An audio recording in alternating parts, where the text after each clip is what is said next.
श्री कृष्ण जी कहते हैं, व्यक्ति जो चाहे वो बन सकता है यदि वह विश्वास के साथ इच्छित वस्तु पर लगातार चिंतन करे।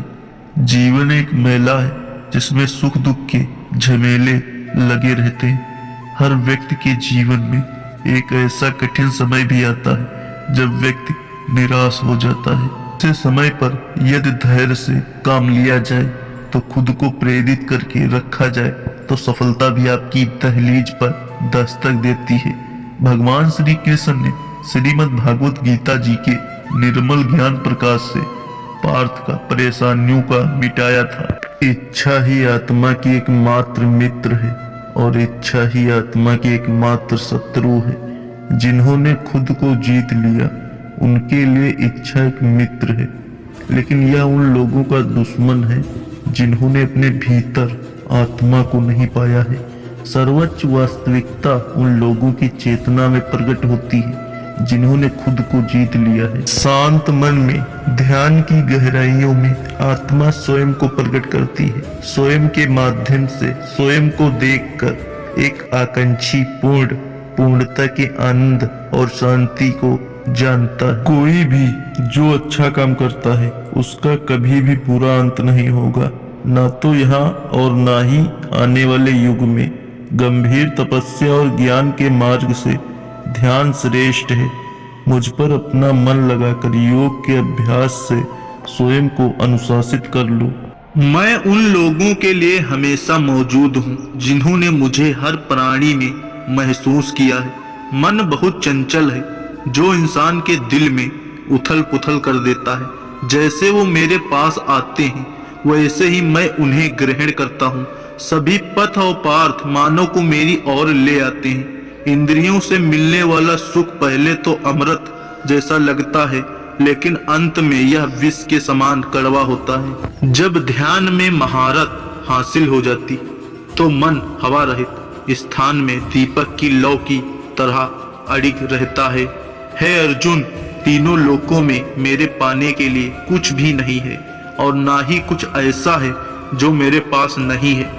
मैं अभिनय करता जारी रखता हूँ, लेकिन मैं अपनी किसी जरूरत से प्रेरित नहीं हूँ।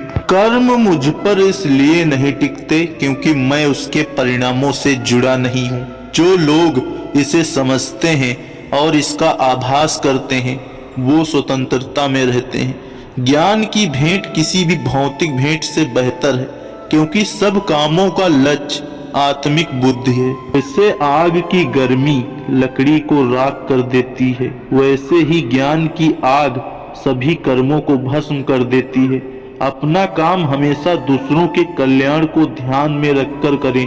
चिंता मत करो, भगवान हमेशा तुम्हारे साथ हैं। जो कुछ हो रहा है वह उनकी इच्छा के अनुसार ही हो रहा है। आपके कर्म आपके द्वार नहीं बांधते, बल्कि आपकी आस्था के आधार पर बंधते हैं। जो भी कर्म तुम प्रेम से करोगे वह आपको मुक्ति के मार्ग में ले जाएगा। जब तुम किसी को न्याय देते हो तब तुम परमात्मा का कार्य कर रहे हो। न्याय का पालन करना तुम्हें आत्मिक शक्ति और स्वतंत्रता का प्रदान करेगा। अहंकार को त्यागो, प्रेम में खो जाओ। प्रेम एक स्वतंत्र और निस्वार्थ भावना है जो तुम्हें आत्मा के समीप ले जाती है। जब तुम प्रेम के साथ सबका भला करते हो तो तुम परमात्मा के साथ एक भाव में हो जाते हो। सबकी मदद करने में आनंद और सुख होता है। मन को संयमित करो और भगवान की आराधना करो। जब तुम भगवान के साथ स्थिर रहोगे तब तुम्हें सुख और आनंद की प्राप्ति होगी। जीवन में धर्म का पालन करो और सत्य का मार्ग चुनो। जो भी कार्य तुम सत्य और धर्म के आदान और प्रदान में करोगे वह तुम्हें आत्मिक उन्नति का मार्ग दिखाएगा। जीवन में सच्ची खुशियां प्राप्त करने के लिए आपको दूसरों के लिए दिया जाने वाला प्रेम और सेवा करना होगा। भगवान कहते हैं, जैसी आपकी भावना होगी वैसा ही आपका फल होगा। अपने मन को सकारात्मक और निर्मल रखें। भगवान को खोजने के लिए आपको पहले अपने उत्तर मन की शांति को स्थापित करनी होगी। अपनी आत्मा में भगवान को पहचाने। और उनकी दिशा में चलें। वे हमेशा सच्चे मार्गदर्शक होंगे। अपने दुखों को भगवान के प्रति श्रद्धा में धारण करें, क्योंकि वे हमारी समस्याओं का समाधान करने के लिए हमेशा तैयार होते हैं। जीवन की कठिनाइयों का सामना करने के लिए अपने अंतर्यामी भगवान की ओर आदेश करें। वे आपको शक्ति और सामर्थ्य प्रदान करेंगे। भगवान की भक्ति करते समय अपनी नींद और गर्व और भ्रम को छोड़ दें।